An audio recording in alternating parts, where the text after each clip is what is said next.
જંબુસર તાલુકાના કાવી ગામમાં દિવાલ ધરાશાયી, સદનસીબે જાનહાનિ ટળી। જંબુસર તાલુકાના કાવી ગામના મોટા ચકલા વિસ્તારની માલજીવાલા ખડકીમાં આજે યુસુફ હાસિમ માલજીવાલા ના મકાનનો એક ભાગ અચાનક ધરાશાયી થઈ ગયો હતો। પ્રાપ્ત માહિતી અનુસાર આ મકાનમાં હાલમાં કોઈ રહેતું ન હતું। મકાનનો ઉપયોગ ઘર વખરી અને ખાવા પીવાની ચીજવસ્તુના સંગ્રહ માટે કરવામાં આવતો હતો।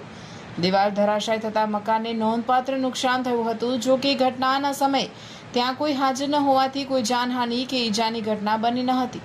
ઘટનાની જાણ થતાં ગામના સરપંચ અને તલાટી તાત્કાલિક સ્થળ પર દોડી આવ્યા હતા। તેમણે સ્થળની મુલાકાત લઈ પરિસ્થિતિનું નિરીક્ષણ કર્યું તેમજ મકાન માલિકની મુલાકાત લઈને જરૂરી માહિતી મેળવી હતી।